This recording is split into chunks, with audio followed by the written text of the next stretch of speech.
Bueno, esta es la lección 11. Eh, Vamos a tratar aquí el trazado de rayos y en esta primera parte vamos a ver el algoritmo básico. Lo que vamos a tratar de ver es cómo se comporta la luz en un entorno real. El trazado de rayos es un método que intenta simular computacionalmente este comportamiento. Bueno, es un método, como digo, muy realista de rendering. Es porque se basa en el comportamiento real de la luz. Por lo tanto, es un modelo de iluminación global porque tiene en cuenta todo el comportamiento de la luz, tanto la luz directa proveniente de las fuentes de luz, esto lo comparte con los modelos locales, como la luz reflejada por otros objetos y la luz refractada por el propio objeto. Estas dos últimas características no existen en los modelos locales. Además, incorpora de manera implícita, es decir, no hace falta hacer ninguna computación adicional, sino que el propio método ya incorpora la eliminación de caras ocultas y el cálculo de sombras. Bien, como decía, el trazado de rayos se basa en las propiedades físicas de la luz y para ello pues debemos fijarnos en cómo se crea una imagen real. Bueno, tenemos aquí una escena muy sencilla con tres objetos esféricos, un observador a la izquierda y una fuente de luz en la parte inferior. Bien, ¿cómo funciona la luz? Pues si pensamos en la luz como un conjunto de un rayo de luz, sería un conjunto de fotones, un rayo de fotones, pues esos fotones salen de la luz, ese rayo sale de la luz y cuando tropieza con el primer objeto, rebota y sale dirigida en otra dirección. Algunos de estos rayos terminan en el ojo, en el observador, mientras que otros, por ejemplo, pues rebotan sobre el primer objeto, vuelven a rebotar sobre un segundo objeto, vuelven a rebotar otra vez y terminan perdiéndose en el fondo. Es decir, aquí, en definitiva, de todos estos infinitos rayos que salen de la luz, pues algunos terminan llegando después de varias intersecciones con los objetos de la escena, de varios rebotes, llegan al observador y otros terminan perdiéndose en el, en el, en el espacio, en el fondo. Eh, Evidentemente la luz que llega directamente reflejada por el objeto tendrá más intensidad que la que llegue después de varias intersecciones con otros objetos. Por eso las zonas que no están directamente iluminadas, por ejemplo esta zona de aquí, terminaría iluminándose vagamente gracias a los rebotes de la luz, pero no tan intensamente como esta zona que está directamente iluminada por la luz. Si nosotros colocamos entre el observador y la escena nuestra pantalla, pues lo que habría que hacer simplemente es detectar por dónde pasan estos rayos y darle al píxel el color que lleve la luz, ese rayo de luz, después de haber rebotado con los objetos de la escena. Ese es el algoritmo básico de Ray Tracing. Es lo que se llama un Ray Tracing hacia adelante, en el que se trazan todos los rayos que salen de la fuente de luz. Como he dicho, se reflejan todos los datos, los rayos que inciden sobre los objetos y finalmente solamente llegan al observador, se dibujan los rayos que inciden directamente sobre ese observador. ¿Qué problemas tiene este método? Tal y como lo he explicado, pues que primero que el número de rayos que salen de la fuente de luz es infinito, por lo tanto no vamos a poder considerarlos todos, tendremos que utilizar un subconjunto infinito de esos rayos. ¿Cuáles de ellos? Bueno, pues tendremos que decidir cuáles. Aunque hagamos incluso esta simplificación y sepamos bien qué rayos debemos trazar, pues probablemente para tener una calidad mínima vamos a necesitar trazar muchísimos rayos y eso computacionalmente pues no va a ser asumible. Y por último, va a ser complicado que no perdamos cálculos porque a priori no sabemos qué rayos van a llegar al observador. Entonces, solo una parte de esos rayos iniciales que trazamos terminan incidiendo en el observador. En definitiva, todos los que se pierden en el fondo pues son cálculos desperdiciados. Por ello, lo que se propone es utilizar lo que llamamos el ray tracing hacia atrás, el backward ray tracing, que es el algoritmo práctico que terminaremos utilizando. En este caso, solo vamos a trazar los rayos que inciden en el observador. ¿Pero cómo vamos a hacerlo? Pues para asegurarnos que incide en el observador, lo que vamos a hacer es justamente darle la vuelta al algoritmo. Es decir, en vez de partir de la fuente de luz, vamos a partir del observador. De tal manera que el proceso se hace a la inversa. Los rayos se trazan desde el observador en sentido inverso. Y cuando inciden sobre un objeto, lo que se hace es calcular cuál es la luz desde la que cada rayo sale. Es decir, dado un punto sobre el objeto que sabemos que sí que lo ve el observador, veremos qué iluminación tiene ese punto en función de la luz de la cual parte. Ahora lo vamos a ver en un gráfico más fácilmente. ¿Qué ventajas tiene? Pues evidentemente solo trazamos un rayo para cada píxel de la imagen. Luego veremos un método más avanzado en el que se trazan varios rayos, pero en cualquier caso es un conjunto pequeño de ellos. Por lo tanto, estamos limitados por el tamaño de la imagen. No se desperdicia en cálculos. Luego el coste computacional, aunque sigue siendo alto, sí que es asumible. Es decir, podemos dibujar escenas con ray tracing, aunque veremos que difícilmente en tiempo real. Y este en realidad es el algoritmo que vamos a utilizar en la práctica. Entonces vamos a ver muy rápidamente cómo es el algoritmo y después veremos un ejemplo para entenderlo mejor. Bueno, pues el algoritmo recursivo y este algoritmo básico lo que empieza es trazando el rayo desde el observador a través de cada píxel de la imagen. Bueno, como sabemos dónde está el observador, sabemos dónde está el plano de proyecciones y cada uno de los píxeles, pues es muy fácil trazar una recta entre el observador y el centro del píxel. Una vez que tenemos esa recta, la trazamos a lo largo de toda la escena y calculamos la primera intersección del rayo con todos los objetos de la escena. Nos quedaremos con la primera de ellas, porque será el primer objeto que aparece en esa escena para ese píxel. Y entonces, ¿qué color le daremos al píxel? Bueno, pues lo haremos como una suma ponderada de tres componentes. Tendremos una componente local, que es la iluminación directa de la luz, y para ello vamos a utilizar el modelo de Phong que ya conocemos. Se podría utilizar otro modelo local, pero habitualmente se utiliza el modelo de Phong. Luego vamos a tener una componente de reflexión, para lo cual vamos a trazar un nuevo rayo reflejado, y luego una componente de refracción, en la cual también trazaremos un nuevo rayo, pero en este caso refractado. De tal manera que aquí estaría el resultado final. La intensidad para ese rayo sería la iluminación de Phong multiplicada por un coeficiente,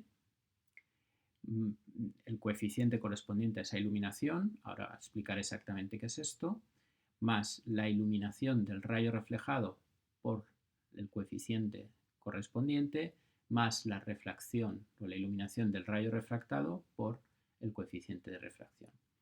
Bueno, los coeficientes son la proporción de cada una de estas componentes, es decir, yo puedo modularla y hacer que el rayo final, que la iluminación final sea un 50% la local más un 25% cada rayo.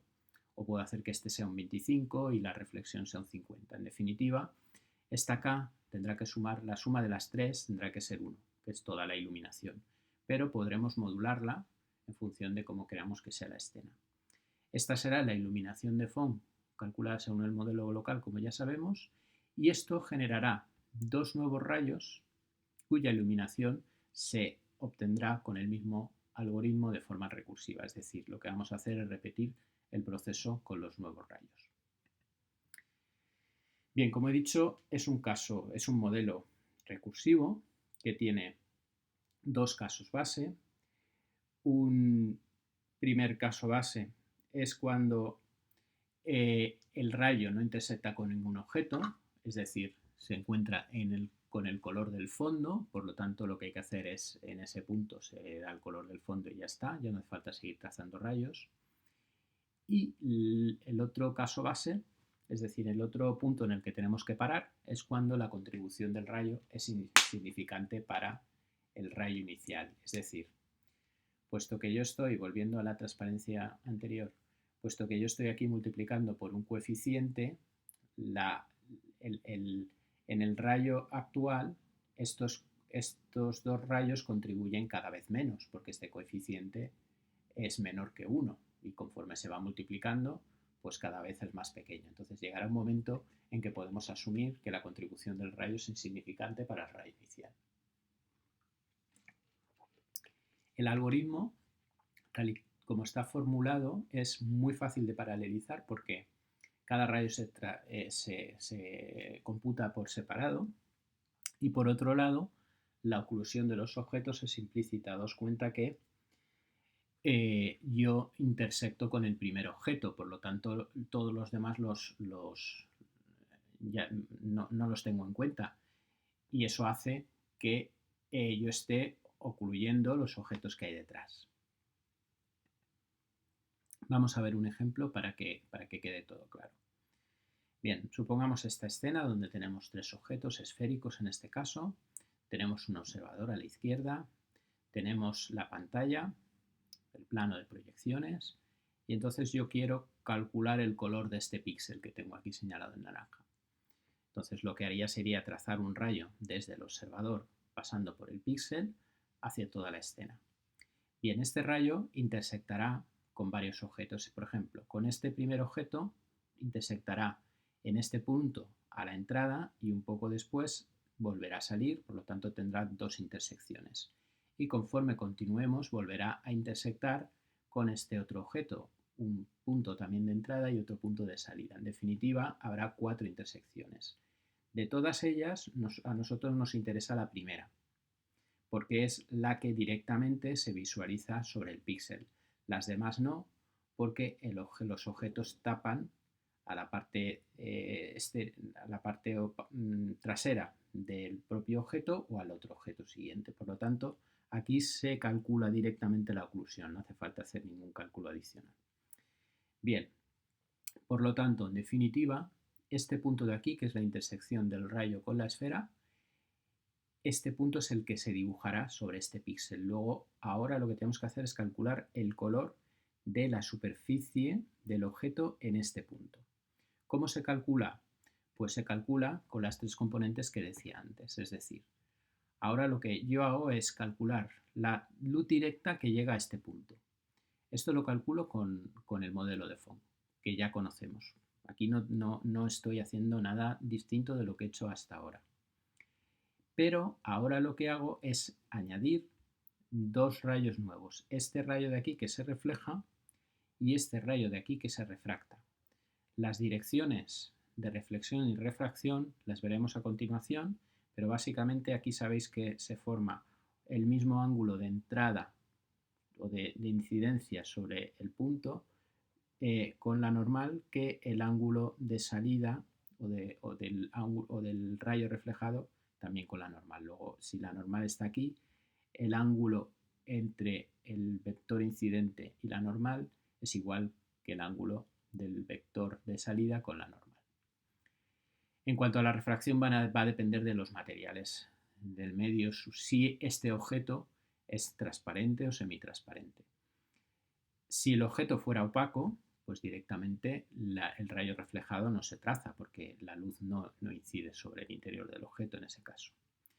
Bien, como decía antes, entonces la intensidad en este punto, que es la que vamos a dibujar sobre el píxel, será la iluminación de Phong multiplicada por un coeficiente para modularla, más la iluminación del rayo reflejado por el coeficiente correspondiente, más la iluminación del rayo refractado por el coeficiente correspondiente.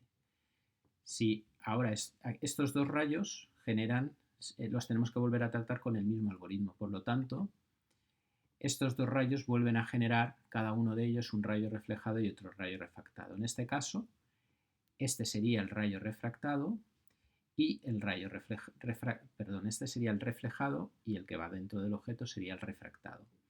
En el caso del rayo refractado anterior, cuando incide sobre la superficie se refleja dentro del propio objeto y se refracta hacia afuera.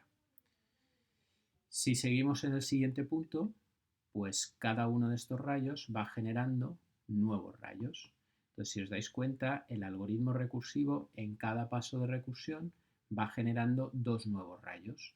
Esto lo podemos representar como un árbol de recursiones, de manera que el rayo inicial, cuando intersecta, se divide en dos rayos, reflejado y refractado, que a su vez se vuelven a dividir en otros dos, y a su vez en otros dos, y así sucesivamente. ¿Dónde estaría el caso base? Es decir, ¿cuándo dejamos de hacer recursiones? Pues lo que hemos comentado antes. Bien, porque alcanzo el color del fondo y entonces, por ejemplo, este rayo llega al fondo y se le pone su color y ya está. O bien porque hemos multiplicado varias veces los coeficientes de reflexión y refracción y consideramos que cuando llegan a un valor ya muy pequeño, pues no debemos continuar. Bueno, este es el método básico. El algoritmo no tiene más. Es justamente el que acabo de explicar.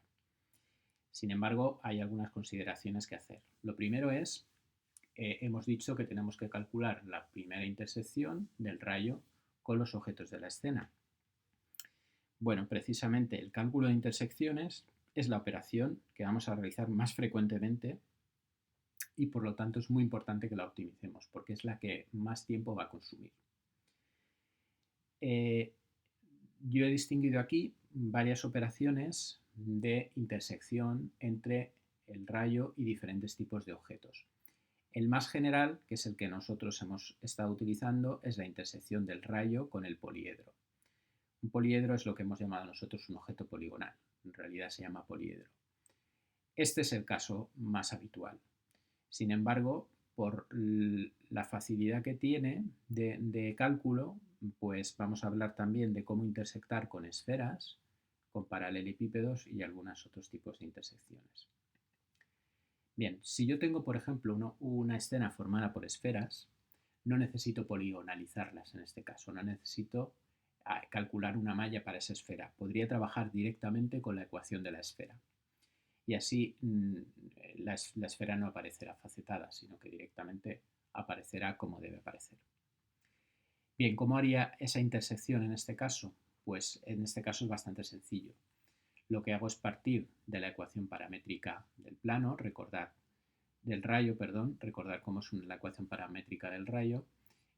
Si tengo un punto P y un punto Q, el punto P es el origen, es el primer punto, y el Q es cualquier otro punto del rayo, pues puedo definir la ecuación paramétrica de esta manera. De tal manera que cada uno de las tres componentes x y z de un punto se calcula en función de los dos puntos inicial y final y de un parámetro t que va tomando valores desde 0 hasta 1. De manera que cuando valen 0 el punto inicial el punto es el punto inicial, cuando vale 1 el punto es el punto final, como podéis comprobar rápidamente si sustituís esto por 0 o por 1. Y los valores intermedios entre el punto inicial y el final se van obteniendo dando valores a t desde 0 hasta 1. Bien, esta ecuación paramétrica tendría que sustituirla en la ecuación de la esfera. Entonces, si sustituís estos valores en la ecuación de la esfera y despejáis la t, os va a dar una ecuación de segundo grado, por lo tanto, con dos soluciones en general. Entonces, si tiene soluciones, ¿cuál va a ser la primera intersección? Pues va a ser el menor valor positivo de t. De todas las t's que yo encuentre de intersección, aquella que tenga un valor de t más pequeño, pero siempre que sea positivo. Más pequeño porque será el primero que encuentre y que sea positivo porque si no, esta intersección estaría por detrás del observador y no estaría por delante. Bien. ¿Qué ocurre cuando yo tengo un poliedro? Pues que es el caso de los objetos poligonales, que es lo más habitual. Bueno, pues el algoritmo básico sería el que tenemos aquí. Primero hay que sustituir, igual que hemos hecho antes, la la ecuación paramétrica del rayo, en este caso, en la ecuación de cada cara, del plano que forma cada cara del poliedro, es decir, si yo tengo un poliedro, un objeto poligonal formado por 50 polígonos, pues tendré que calcular la intersección del rayo con cada uno de esos 50 polígonos. Bien, lo que es el cálculo de intersección es muy sencillo, porque simplemente hay que sustituir. Pero a partir de ahí tenemos que ver exactamente dónde está la intersección, porque el plano, la ecuación del plano nos da un plano infinito. Y en realidad las caras no son planos infinitos, son solamente porciones de un plano. Entonces tenemos que ver si la intersección no solamente se produce con el plano, sino además si se produce dentro o no del polígono. Entonces, lo primero que vamos a hacer es, de todas las intersecciones que calculemos, de todas las soluciones que obtengamos, solamente nos vamos a quedar con las que tengan valor positivo de t, igual que antes. Si tienen valor negativo es porque están detrás del observador. Y ahora, de todas las que tengan valor positivo, nos vamos a quedar con aquella más pequeña, pero que sea interior al polígono correspondiente a cada cara. Me explico. Si yo tengo, vamos a ver un ejemplo, si yo tengo aquí, por ejemplo, este poliedro, este es un corte, pero supone que esto está en 3D, entonces el rayo incide sobre todos los planos que forman las caras, pero fijaos, por ejemplo, que el plano 5, esta cara de aquí, es la primera intersección. Sin embargo, esa intersección no es válida porque no está dentro de la cara.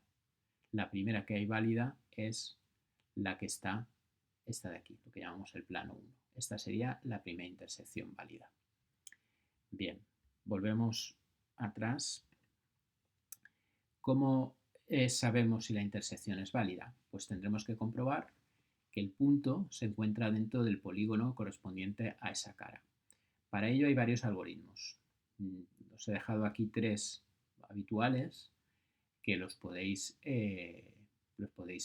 utilizar. Buscáis cómo son, no son muy complicados. El primero es el algoritmo del teorema de la curva de Jordan. Lo que hace es trazar un segmento, una semirrecta, desde el punto en el que queremos calcular si es interior en cualquier dirección, por ejemplo esta horizontal, y calcula el número de cortes que se producen contra las caras del polígono. Si el número de cortes es impar, entonces es interior, y si es par es exterior. El algoritmo radial lo que va haciendo es calcular los ángulos que se forman y dependiendo de la suma de los ángulos que se forman con cada uno de los puntos que forman el polígono, pues se decide si es interior o exterior. Y el algoritmo del lado izquierdo y derecho lo que va contando va recorriendo el polígono y va contando si el punto se encuentra a la derecha o a la izquierda. Este algoritmo solo es válido cuando los polígonos que forman el poliedro son convexos, ¿vale? No, estos, por ejemplo, son cóncavos porque tienen entrantes. En ese caso, podríamos utilizar este algoritmo. En realidad, lo habitual es que se pueda utilizar porque solemos utilizar triángulos y los triángulos siempre son convexos. Bien, un caso especial es cuando tenemos lo que llamamos un poliedro convexo. No confundáis el poliedro que sea convexo con que sus caras sean convexas. En este caso, el poliedro tiene que ser convexo, es decir, no tiene que tener ninguna concavidad. Eso ocurre en este caso de aquí, que es el ejemplo que hemos visto antes. Entonces, ¿cómo funciona esto? Bueno, pues lo que se hace es se traza el rayo y se calculan todos los puntos de intersección. Entonces, esta sería la intersección con el plano 5, esta sería la intersección con el plano 2, con el plano 1, con el plano 4 y con el plano 3. Y entonces, trazamos el punto de intersección y nos quedamos con aquellas que son de entrada y las que son de salida. Serán de entrada si la normal forma un ángulo con este rayo. Si el ángulo es mayor de 90 grados, entonces es de entrada, y si es menor será de salida. Entonces nos quedamos con todas las de entrada, y de las de entrada nos quedamos con la de t más grande, ¿vale? Es decir, cada uno de estos puntos tiene un valor del, de la, eh, del parámetro t para la intersección, entonces de todas estas t's, que hemos dicho que todas tienen que ser positivas, nos quedamos con la más grande de las que son de entrada y con las más pequeñas de las que son de salida. Entonces, de estas tres, que serían las de entrada, porque en todos estos planos incidimos desde fuera hacia dentro del objeto, nos quedamos con esta de aquí.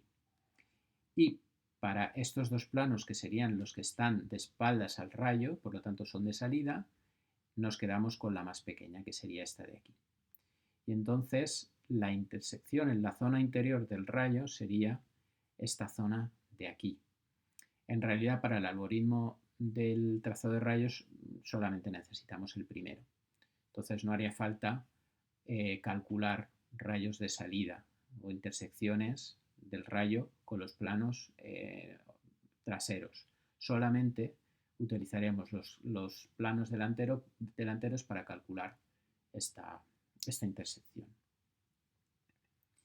Si además tenemos un paralelepípedo, que es el caso más sencillo de todos, entonces en este caso no hace falta hacer muchas operaciones, directamente aplicando estas ecuaciones nos salen los valores. Entonces el valor tenier, que es el que buscamos, es el máximo de estos tres valores, que se calculan de esta manera, donde P y Q son los puntos iniciales y finales del rayo y la A y la B son los coeficientes de la recta, del plano.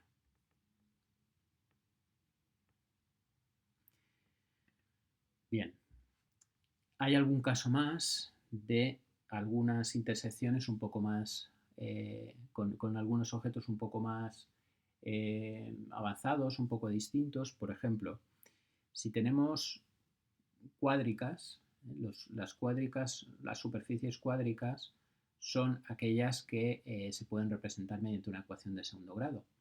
Entonces, estas representan, aparte de las esferas que hemos visto, pues tendremos elipsoides, de hecho la esfera es un caso particular de elipsoide, tendremos paraboloides, hiperboloides, cilindros, conos, cualquier superficie que esté formulada a través de una ecuación de segundo grado se puede intersectar con un rayo muy fácilmente, simplemente sustituyendo las ecuaciones del rayo en la ecuación de la superficie cuádrica. Es algo muy, muy sencillo. En el caso de que tengamos superficies bicúbicas son superficies que están formuladas a través de ecuaciones cúbicas son ecuaciones paramétricas con dos parámetros. Y esos parámetros tienen un grado 3, por lo tanto, cada uno de ellos viene dado por una ecuación cúbica. Bien, estas superficies, más allá de su formulación, las conocéis porque los programas de modelado las utilizan. Son las splines, las B-splines, las NURBS. Este tipo de superficies están formuladas a través de ecuaciones cúbicas. En algunos casos de ellos se pueden utilizar métodos analíticos, es decir, se pueden sustituir las ecuaciones del rayo en las ecuaciones de la superficie.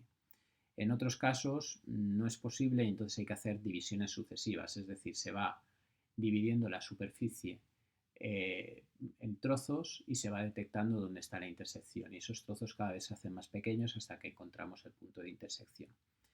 Bien, estos son curiosidades porque en realidad no vais a enfrentaros a superficies de este tipo, en todo caso la mayoría de los casos van a ser mallas poliédricas.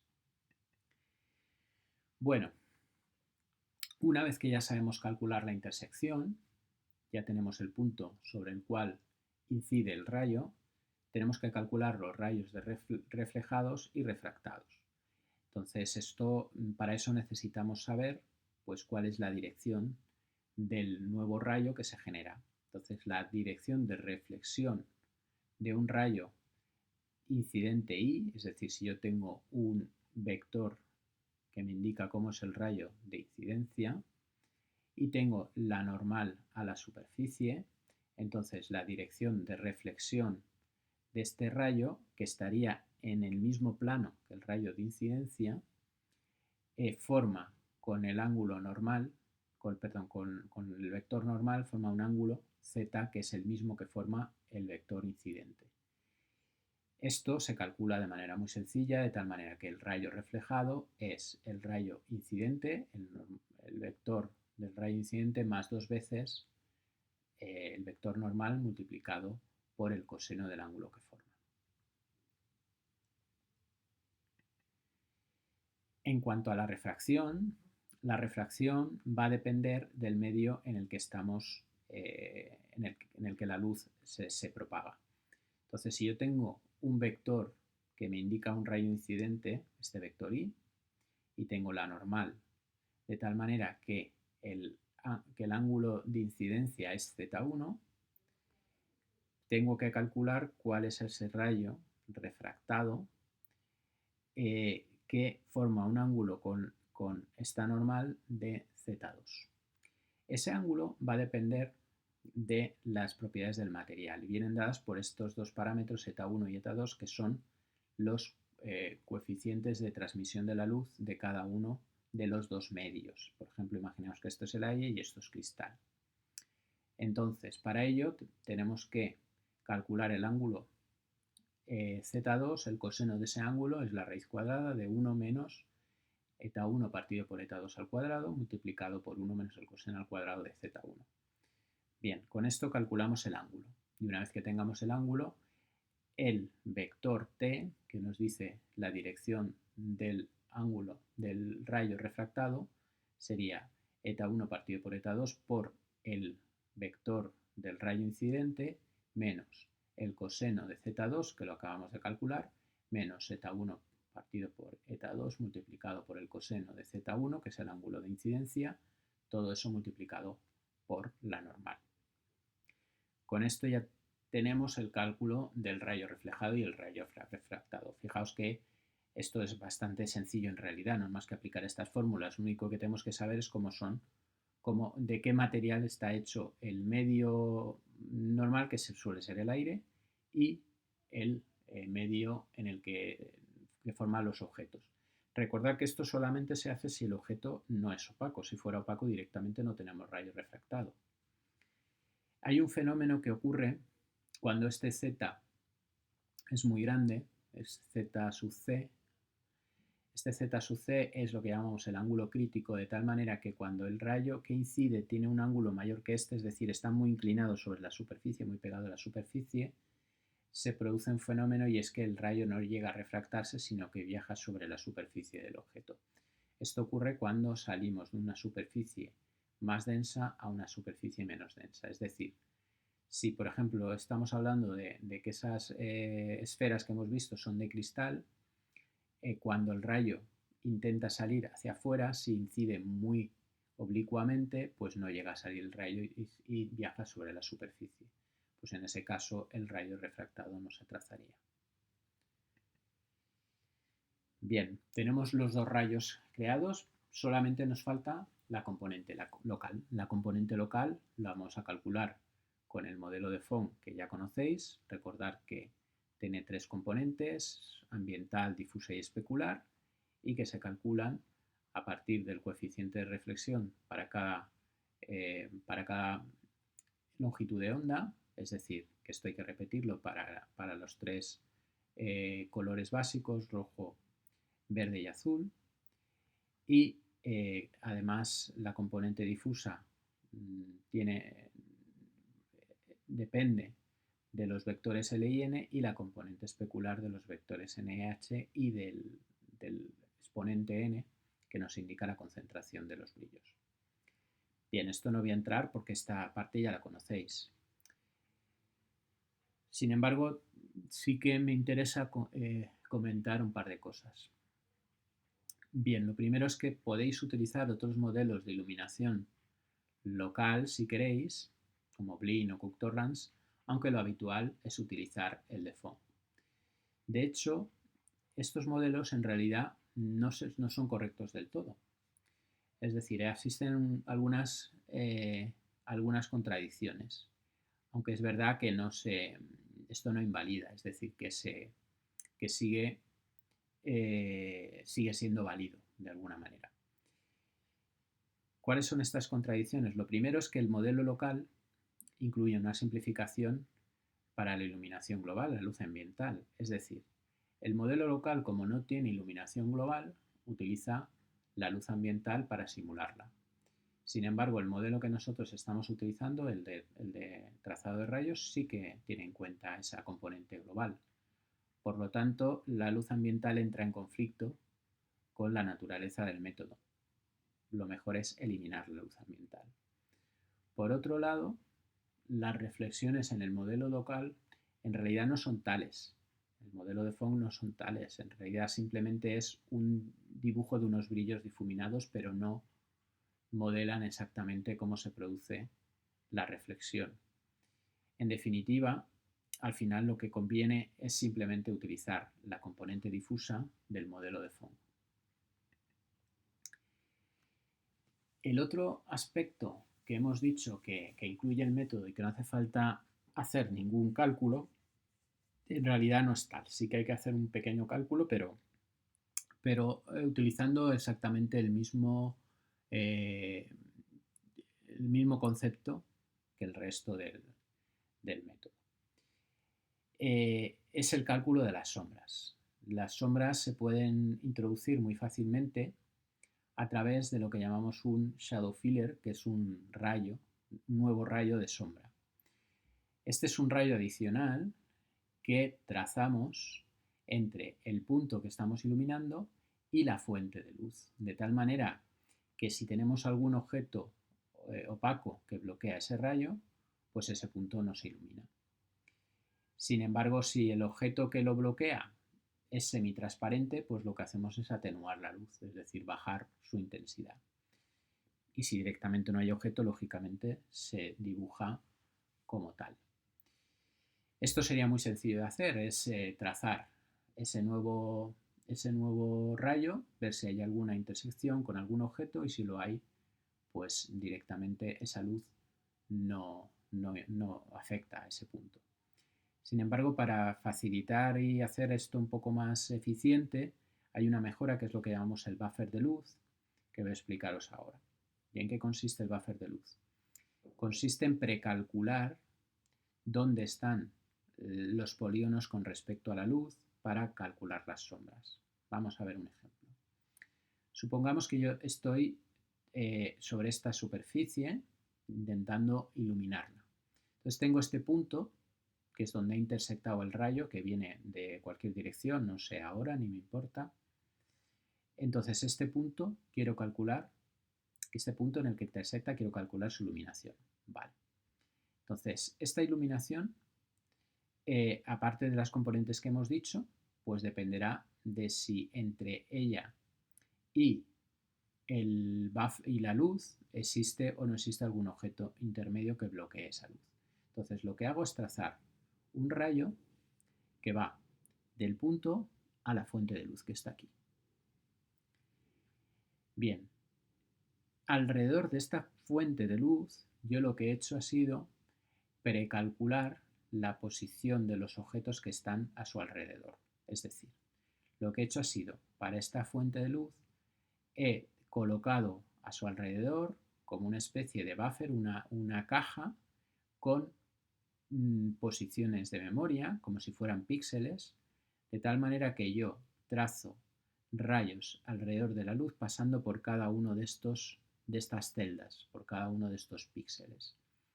Para este píxel concreto, lo que hago es este rayo que he trazado intersecta con dos polígonos, con el 1 y con el 2. Y entonces lo que he almacenado es el punto de intersección y la distancia para cada uno de ellos. El polígono 1, distancia 1, polígono 2, su distancia. Y entonces cuando voy a calcular la iluminación, lo que hago es simplemente consultar el buffer. Entonces, si voy a iluminar este punto, trazo el rayo con la luz, detecto que intersecta en este píxel de aquí y ahora miro aquí el polígono con la distancia, cada uno de los polígonos con las distancias, de tal manera que si la distancia a la luz es mayor que las que están aquí almacenadas, querrá decir que hay algún objeto por en medio, como ocurre aquí. Si este punto, en vez de estar aquí, estuviera en esta zona, pues la distancia a la luz sería más pequeña, por lo tanto, pues no haría falta, no habría ningún objeto por en medio y sí que habría que iluminar. Bueno, para terminar con el algoritmo básico, pues recordar algunas de las características que hemos visto. Es un algoritmo que tiene un alto coste, sobre todo por el cálculo de las intersecciones. Genera, como podéis ver en algunas imágenes que podéis consultar, reflexiones y sombras muy marcadas, es decir, que es como un mundo hiperrealista en el que todo está perfectamente marcado, los objetos se reflejan unos en otros, las sombras están perfectamente delimitadas, por lo tanto, de tanta calidad que se obtiene, termina siendo irreal y además puede generar algunos problemas con el aliasing. Entonces, algunas de las mejoras que vamos a ver en las siguientes partes de este tema son para mejorar el coste temporal, es decir, para hacer que sea un poco más rápido. Y luego veremos lo que llamamos el ray tracing distribuido, que mejora este problema de aliasing y que también mejora algunos otros problemas o que mejora la calidad del método. Esto lo vamos a ver en los siguientes temas, en las siguientes partes de este tema. Y con esto terminamos esta primera parte.